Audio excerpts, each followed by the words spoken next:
Hello YouTube. Not too long ago, I fixed a HP Envy with a layer burn. And in that video, I said this. It's definitely a hole there. Stuff like this annoys me. So, I mean, HP have literally made a system that burns a hole in its own board for no reason. I think Razer also produce a 14-inch laptop that does very similar, just by the fan mount. Manufacturers need to start paying a bit more attention to where they put their traces, because this shouldn't happen. This shouldn't be able to kill your laptop. As if by magic, within an hour of fixing that laptop, I got this email.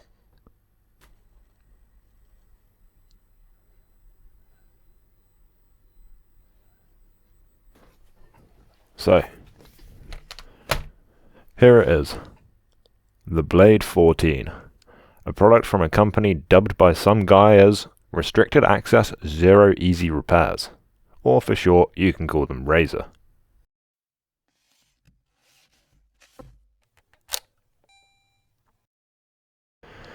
The laptop in question has a fairly severe looking layer burn by the fan mount. We're going to see if we can fix it.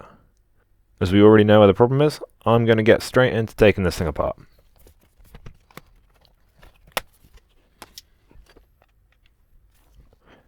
Yeah, it looks pretty bad. I'm going to show you the layer burn before I take this thing apart. See, just under that fan mount. It's really burnt. I hope we can do something about this.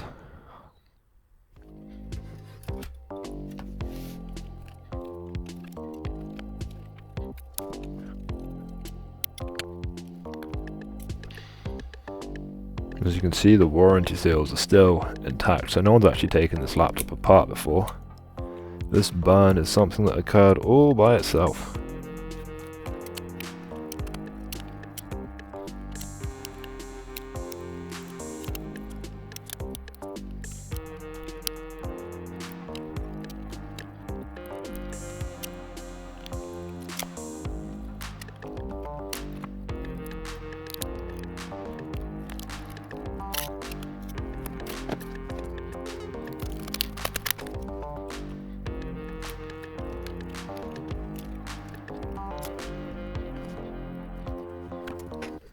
There we go.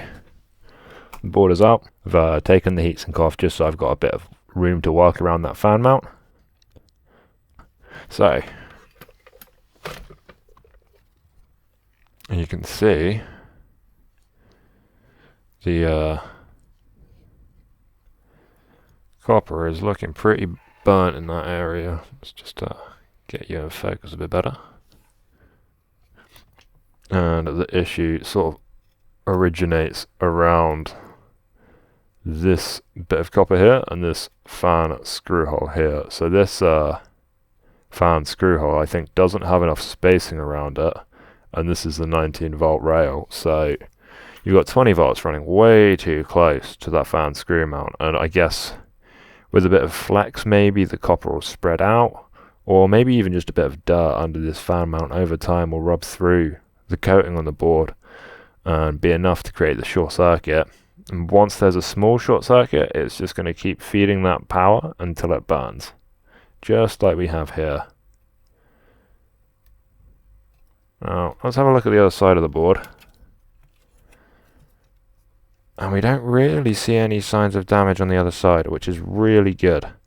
So in the video the HP I did recently, there was a burn mark on both sides, meaning that the burn had gone all the way through the PCB. And that was bad news. But hopefully this one has only burnt the top layer, maybe the first two layers. It should be. If that's the case, it shouldn't be too hard to fix. So let's just take a quick measurement to show you what's going on here. So this is 19 volts into the CPU phases, and you've got all these little ferrite bead inductors that feed these CPU phases 19 volts. Now, if I measure 19 volts where it's all burnt to ground, we have 2.2 ohms. So basically this burn area here is shorting our main power rail to ground, and that would be causing no power. The only way to deal with this is to start cutting away at the burnt area and try and isolate the copper layers in the burnt area from shorting out. So I'm going to use a Razer Blade and just start trimming away at the PCB in this area. Start around the fan mount. First layer is going to come up really easy because it's all burnt and messed up.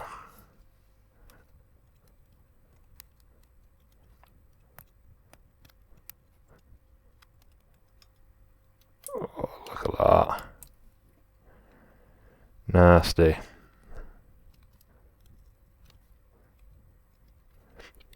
So you can see it's all blackened underneath. Whereas over here it's just sort of a bit brown. This black area here is the problem. We basically just want to keep cutting till all that burnt black area is gone.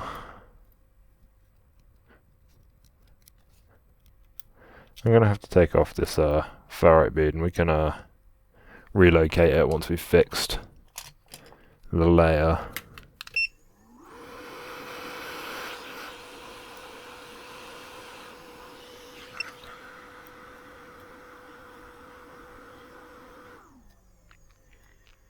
So right now I'm just picking off the ground layer beneath it. And we look like we might get lucky here. So it's burnt quite a lot, but it's not gone too deep, and that's where problems really start to occur. So I'm just going to keep picking away at this ground layer, get rid of all that burnt copper.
What a mess.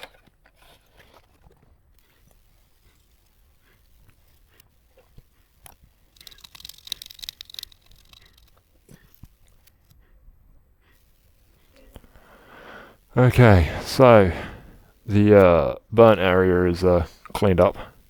It's not pretty, but I'm going to recheck. First, I'm going to check on the top side of this layer for shorts. We have no short there. And the bottom layer of the bottom side of this layer, which is 12 gated ground, no short. So that's good. That means that if I restore, reconnect this part of the board to that part of the board, we should be able to make something that works again. I'm going to start by how's best to do this?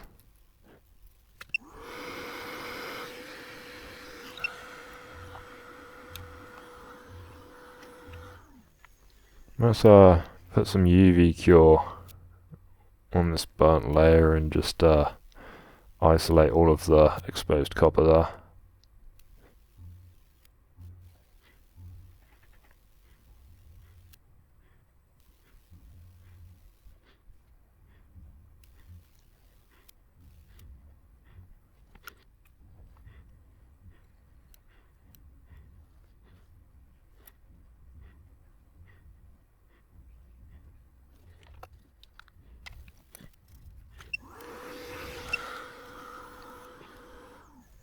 Now earlier we removed this little ferrite bead. Basically acts as a fuse for the CPU rail. And it was sat like that, but now it's got no copper to go to, so I'm gonna recreate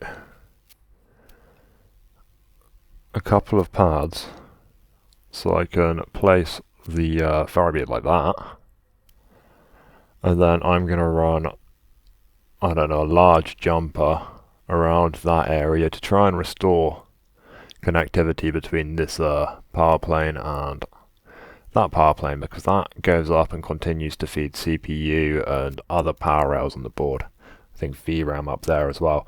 So we need to make sure that this power trace does get connected back up to the 19 volt rail. Let's get going.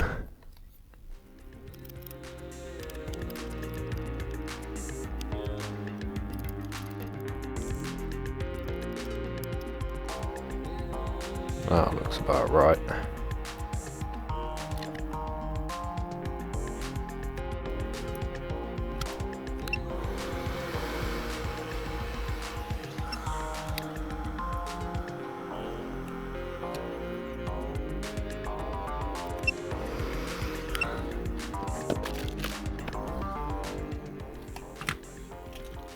Okay, that's the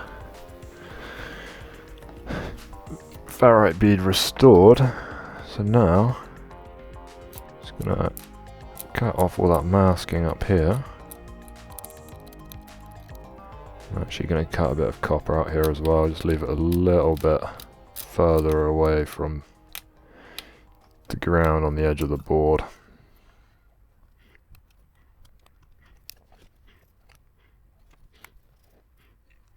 So I want to try and get as close to this area as possible.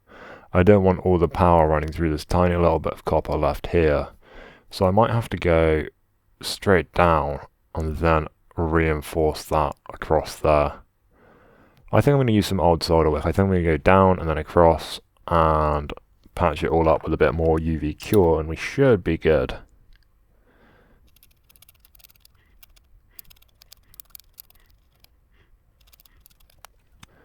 Here's my wick. That doesn't look too bad.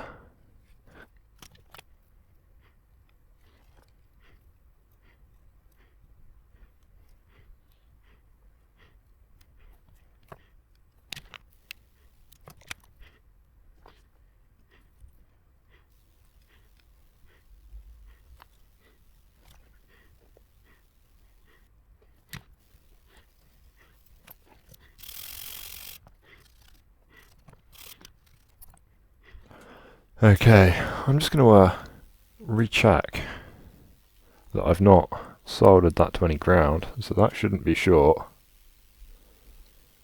And it's not, which is good. Now, the reason I'm using a wick is because once saturated with solder, that should be able to provide a lot of power and a lot of current, which is what we need, because this is powering parts of the CPU and parts of the VRAM. It's going to draw a lot of current, so I'm probably being a bit overkill, but I'm also trying to avoid getting too close to that fan mount again, because we don't want to risk the same thing happening a second time. That would be catastrophic.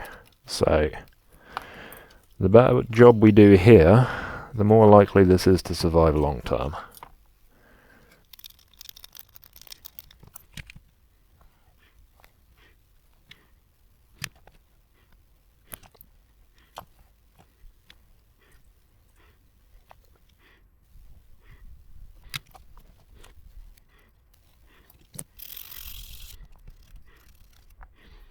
And there we go. Did I short anything else? No, we look good. So I'll need to cover this with a bit of UV cure and clean it up a little bit more. But for now, I'm just going to get the heatsink back on and chuck the board back in the chassis and see if it turns on.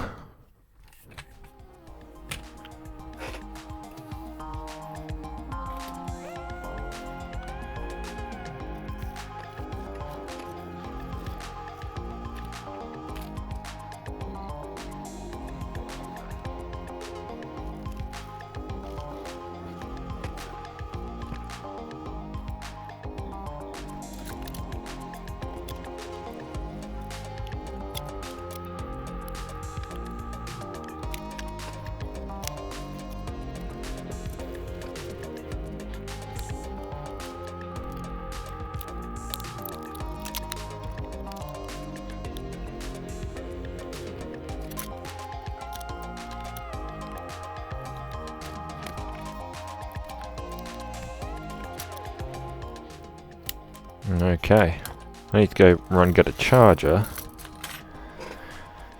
But next thing is to see if this turns on. I've left this fan removed for now. No point putting that back in. Right, what do we get? Anything? I imagine this is very much out of charge.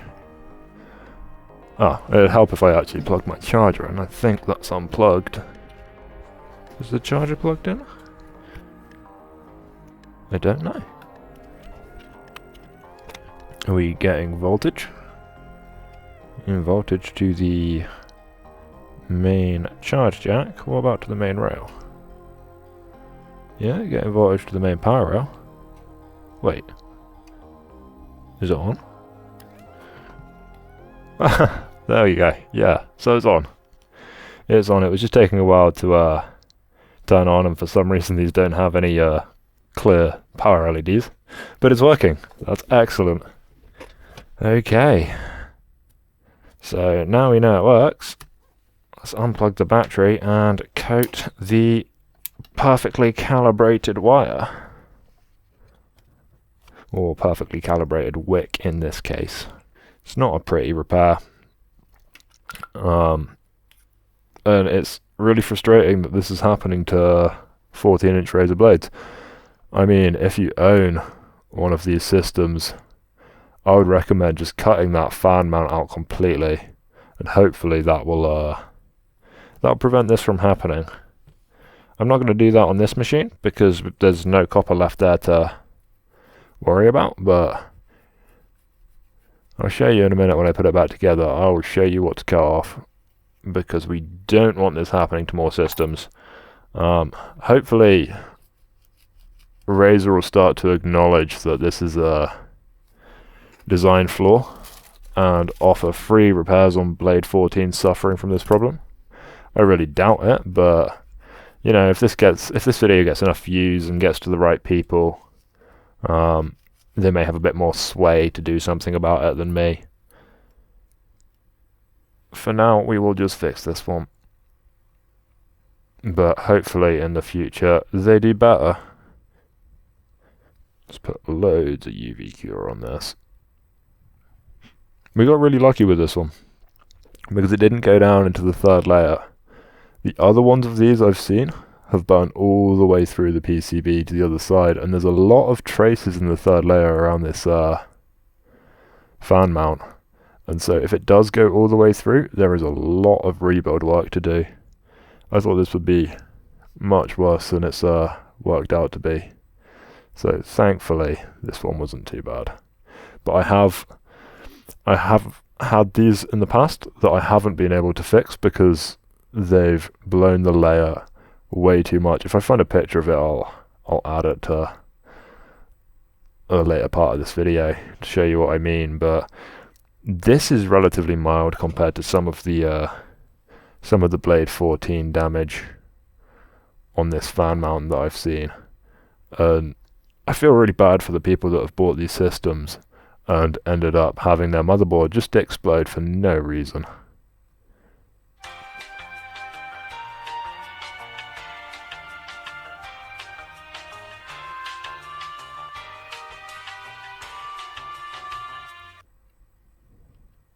Customers deserve better than that. They at least deserve to have the device or the motherboard replaced free of charge.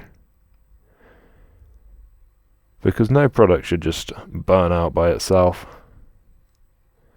The engineers made a massive mistake here.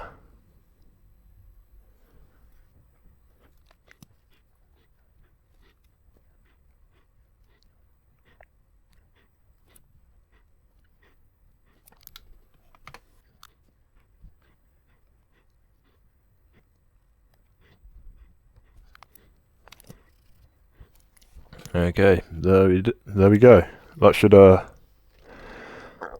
do it for this repair. So yeah, well, as I was saying, if you own a Blade 14 of this model, the 2023, I would take this left-hand side fan, and I would cut off that fan mount completely. It might just save your laptop. Anyway, I'm going to get this screwed back together and get it all tested. Make sure there's no hidden faults with this, and we can get it back to the customer.